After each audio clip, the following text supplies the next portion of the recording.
چې د مدینه منورې یهود او د نجران عیسایان ډیر جمع شو. نبی علیه الصلاۃ والسلام دې ته دعوت ورکو.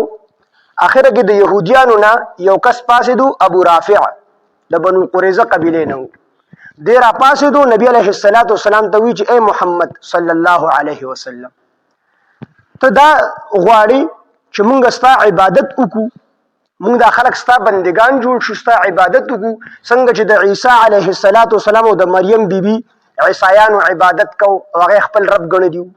نبی علیه الصلاۃ والسلام تو فرمایل معاذ الله، زه دا نه غواړم، زه پیغمبر یم، زه به دا غواړم چې تاسو زما عبادت وکړئ. زه خو دا غواړم چې زه په خپل هم د الله رب العزت عبادت وکم او تاسو هم د الله عبادت ته راوغواړم. نو په دې باندې دا آیات نازل شو چې ما کان لبشر، دې کې اسی عصمت انبیاء طرف ته اشاره ده چې پیغمبران علیهم الصلاۃ والسلام الله رب العزت د وړکیو د لوی ټولو ګناهونو الله پاک جل شانه محفوظ ساتي، الله بچ ساتي، د پیغمبرانو مخکې او د پیغمبرانو بعد. زګه پیغمبر خلکو ته الله خي او خلکو ته وی زما په شانت شي، خلکو ته دین رسی، ولا یعذ بالله کو پیغمبر باندې ګناه ثابت شوله نو خلکو ته لار خي، نو بیا خلک چا پسې شي.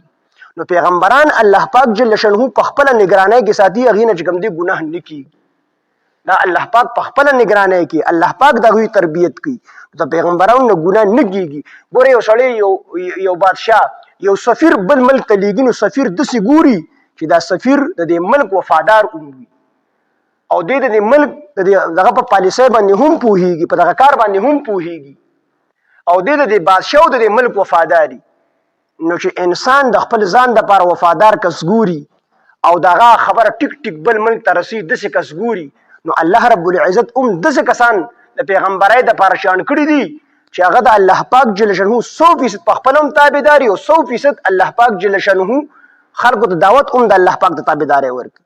نو په دې باندې په عیسایانو په يهوديانو دواړو باندې رد دي چې عیسایانو ته عیسی علیه السلام دا نه دی ویل چې زما عبادت کوي، دغه رنګ يهوديانو ته عزير علیه السلام نه دی ویل چې زما عبادت کوي، بلکې ټول ورته ویل چې تاسو د الله عبادت کوي. خو دوی په خپل باندې د عیسی علیه السلام او د عزير علیه السلام عبادت شروع کړي. نو دې کې پاغه خلکو باندې عمرت دی او دې کې د انبیاء علیهم السلام عصمت ته هم اشاره ده چې انبیاء علیهم السلام چاته دا نه ویل تاسو زما عبادت کوي.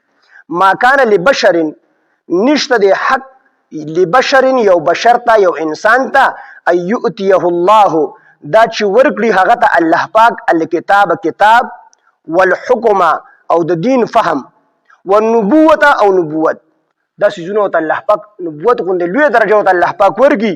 ثم بیا یقول وی دا پیغمبر للناس خلقو ته کونو چې شی تاسو عبادت لی زما بندگان، چې الله پاک فرمای ما کانا نشته د حق لبشر یو انسان ته یو بشر ته ايؤتيه الله، دا چې ورګړي هغه ته الله پاک الکتاب کتاب، والحکم او د دین فهم د دین علم، والنبوت او نبوت، ثم يقول بیا وی للناس خلقو ته کونو چې شی تاسو عبادت لی زما بندگان. دا خبر وته پیغمبران نه کوي من دون الله سوا د الله نه.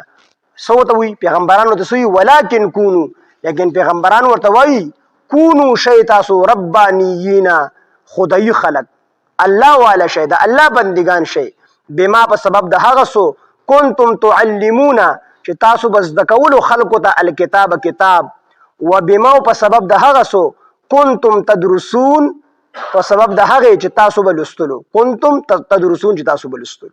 دا حکم ته پیغمبران کوي، یعنی پیغمبران خلق الله تعالی بلی خپل ځان طرف ته نه را بلی. یو پیغمبر شاته دا حکم نه دی کړی چې تاسو زما بندگان شئ. کم پیغمبر شراغلی دي هغه څه ویلي دي؟ قولوا لا اله الا الله تفلحوا، تاسو الله واحد لا شریک ومنه دا الله عبادت وکي تاسو به کامیاب شئ. خپل عبادت ورته یو پیغمبر نه دی ویلي. ولا یامرکم او نه حکم کوي تاسو ته ان تتخذوا، سو حکم کوي پیغمبر، ولا یامرکم او نه حکم کوي تاسو ته ان تتخذوا الملائکه، ان تتخذوا دا چې تاسو اونیسئ الملائکه فرشته، والنبیین او پیغمبران، اربابا خدایان. پیغمبر شته دا حکم نه کوي چې تاسو فرشته په خدای سره ونیسئ یا پیغمبران ونیسئ. فرشتو عبادت دا به مشرکین وبکو، هغه به خپل خدایان ګڼلې او د خدای لونه به ګڼلې، او د پیغمبرانو عبادت دا د عیسی علیه السلام عبادت عیسایانو کو، دغه رنګ د عزیر علیه السلام ته يهوديانو د خدای نسبت کړو چې د خدای زوی دی.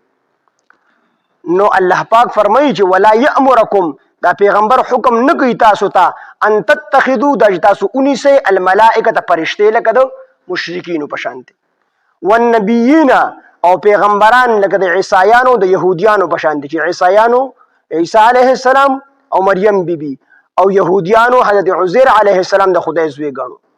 تاسو دا حکم نه کی اربابن چې تاسو خدایان جوړ کړئ. ایامرکم، آیا تاسو ته حکم کوي، ایامرکم آیا هغه تاسو ته حکم کوي بالکفر، په کفر سره پیغمبر تاسو ته په کفر سره حکم کوي بعد رستو د دینه اذ انتم مسلمون، چې تاسو مسلمانان شئ. چې تاسو کله مسلمانان شئ پیغمبر ایمان راوړی، هغه تاسو ته دې حکم کوي چې تاسو د کفر کار وکړئ. قطعا پیغمبر شته دې حکم نه کوي، بلکې پیغمبر ټول خلک یو الله طرف ته رابللي. دا ټول خلک کو هر پیغمبر راغلی د غړومبي دا خبره کړه تاسو د الله عبادت وکړئ، زما عبادت مه کوئ. کو عیسایان د عیسی علیه السلام عبادت کوي او هغه د خدای زوی ګڼي، نو دا دی په خپل خبره باندې وي. عیسی علیه السلام ته صرف د الله د عبادت ویلي دي، عزیر علیه السلام او موسی علیه السلام ته صرف د الله د عبادت ویلي، تاسو د الله عبادت وکړئ.